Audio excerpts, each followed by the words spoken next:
Existe um objeto que o Ocidente tem buscado por quase 1000 anos. Não um tesouro de ouro, não um mapa secreto, uma taça, ou talvez uma pedra, ou um prato, ou algo que não existe no mundo material. E é exatamente essa ambiguidade que torna o Santo Graal a história mais poderosa já contada no Ocidente. Porque, no fundo, todo mundo que buscou o Graal voltou de mãos vazias. E ainda assim a busca continua. Por quê? Porque o Graal não é um objeto. É uma pergunta. E é a pergunta que você tem medo de fazer sobre a própria vida. Vamos ao começo. A lenda do Rei Arthur emergiu entre os séculos XII e XVI. Cavaleiros da Távola Redonda, espadas mágicas, reis feridos, reinos em ruínas. Mas há um personagem que quase ninguém conhece direito, e ele é o coração de tudo. Perceval. Perceval cresceu sozinho com a mãe numa floresta, isolado do mundo, protegido dos perigos da cavalaria, que havia matado o pai e os irmãos. Um dia ele vê um grupo de cavaleiros passar, e algo nele desperta. A mãe tenta impedir. Não consegue. E antes de partir, ela dá a ele um conselho espiritual que ele ignora quase completamente. Esse detalhe vai custar caro. Perceval chega à corte do rei Arthur. É ridicularizado. Mas mata o Cavaleiro Vermelho, toma sua armadura. E de repente é aceito. Encontra a bela Blanchefleur, a flor branca, e descobre pela primeira vez o que é uma mulher real, não a fantasia da mãe protetora. Mas a sede de aventura o força a partir. E aqui é onde tudo muda. Ele encontra um homem pescando num rio, lento, ferido.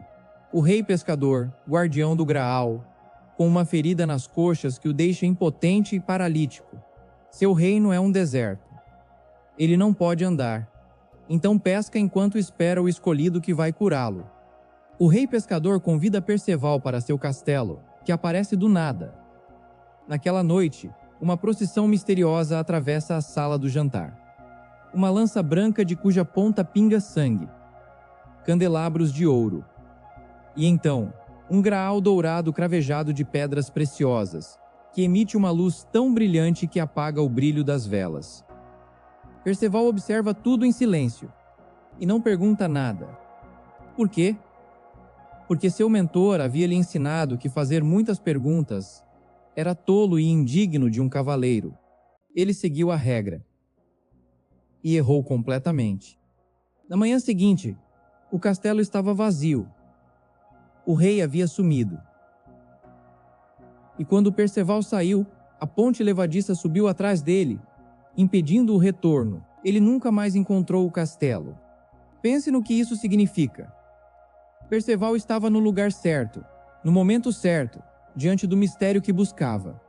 E ficou calado porque alguém lhe disse que era o correto. As perguntas verdadeiramente transformadoras são exatamente aquelas que temos medo de fazer. Mas a história não termina aí. Perceval passa anos em aventuras. Vence batalhas, acumula honras. E vai se tornando um homem vazio. Ele conta 5 anos sem pensar em Deus. 5 anos sem direção. Tão exausto que desejava ter morrido. E aqui está a objeção que o próprio roteiro levanta. Não seria a cavalaria suficiente? Não seria a honra, a vitória, o reconhecimento dos pares suficiente para uma vida com sentido? Para Perceval, não. Porque há um nível de experiência que as conquistas externas não conseguem tocar. Ele encontra um eremita numa floresta sagrada. Cai de joelhos e chora. O eremita revela que a morte da mãe, que Perceval havia deixado para trás sem olhar para trás, era a ferida invisível que o impedia de fazer a pergunta certa diante do Graal. Quando a alma morre, Deus morre. Porque é somente no vaso da alma que a atividade divina se torna perceptível. Perceval recebe comunhão, com coração puro. E ali, naquele momento simples, pode ter encontrado o Graal dentro de si mesmo. Isso é tudo em Chrétien de Troyes, o primeiro a escrever a história. O poema ficou incompleto, e outros poetas, por séculos, tentaram terminar o que ele começou. Nas continuações, Perceval finalmente volta ao castelo, e faz a pergunta: a quem se serve com o Graal? E o rei pescador é curado. O reino floresce. A terra árida volta a viver. Uma pergunta. Séculos de espera. Um reino inteiro suspenso pela ausência dela. Agora, aqui está o que a ciência e o racionalismo modernos diriam sobre tudo isso. É uma lenda medieval, uma fantasia, uma mistura de mitos celtas com propaganda cristã. E eles têm razão em parte. O Graal provavelmente não existe como objeto físico. As tentativas de localizar o cálice original na Catedral de Valência ou em Gênova são exercícios de fé, não de arqueologia. Mas aqui está o que o racionalismo não consegue explicar. Por que essa história específica ressoa tão profundamente por quase 1000 anos? Por que ela aparece e reaparece em formas diferentes, em culturas diferentes, em séculos diferentes? Porque ela descreve algo real, não no mundo externo, no mundo interno. O poeta Wolfram von Schönbach escreveu a versão mais esotérica de todas. Para ele, o Graal não era uma taça. Era uma pedra que caiu do céu, guardada pelos anjos neutros que não tomaram partido nem de Deus nem do diabo na guerra do céu.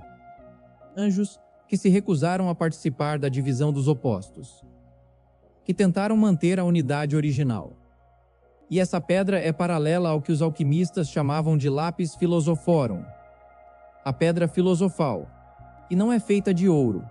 É encontrada no lixo, desprezada pelos tolos, preciosa para os sábios. Em meio ao esterco, ela é encontrada. O que Wolfram está dizendo é profundo. O objeto mais sagrado do universo não está no altar mais alto. Está no lugar que você menos olha. O Graal, como Joseph Campbell viu com clareza meridiana, é o símbolo do espírito ocidental. Quando o Graal apareceu aos cavaleiros da Távola Redonda, todos ficaram exaltados. E Gawain, o cavaleiro mais nobre, propôs que saíssem em busca de contemplar o Graal sem véu. Mas então ele disse algo que define o que é o Ocidente. Seria uma vergonha partir em grupo. Cada cavaleiro entrou na floresta no ponto que ele mesmo havia escolhido, onde era mais escuro, onde não havia caminho nem trilha. Porque onde há um caminho já traçado, é o caminho de outra pessoa. Isso é o que distingue o espírito ocidental do oriental, segundo Campbell. No Oriente, o guru assume a responsabilidade pelo discípulo. Diz onde você está no caminho, quem você é, o que deve fazer. No Ocidente é uma busca sem precedente. Um anseio por algo que ainda não existe neste mundo. A sua vida ainda não foi vivida. Ela está por ser criada. E isso é aterrorizante. E é o único caminho que vale a pena seguir. Agora, Carl Jung. Jung prometeu à esposa, Emma Jung, que nunca escreveria sobre o Graal, porque ela havia dedicado 30 anos da vida pesquisando o tema. Ela morreu antes de terminar. E Jung pediu à sua maior aluna, Marie-Louise von Franz, que completasse o trabalho. O livro foi publicado como A Lenda do Graal. Para Jung, o Santo Graal é o símbolo do Self, a totalidade psíquica, a holiness que cada ser humano carrega como potencial, mas raramente alcança. E o rei pescador ferido é o estado da consciência ocidental dominante. Uma atitude coletiva ferida, impotente, incapaz de agir, que espera por alguém que faça a pergunta certa.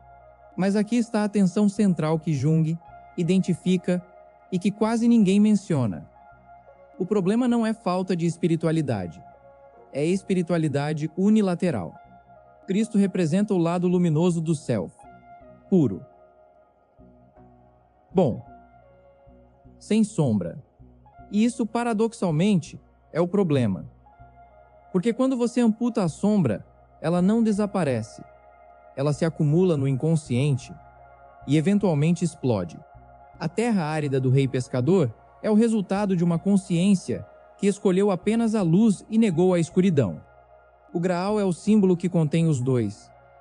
Como o alquimista Mercúrio, luz e sombra unidos. Como a pedra filosofal que nasce do esterco e se torna ouro. Como Merlin, filho de um diabo e de uma mulher pura, que carrega tanto o passado demoníaco quanto o futuro divino. Merlin enlouquece porque os homens não conseguem ver sua própria inconsciência.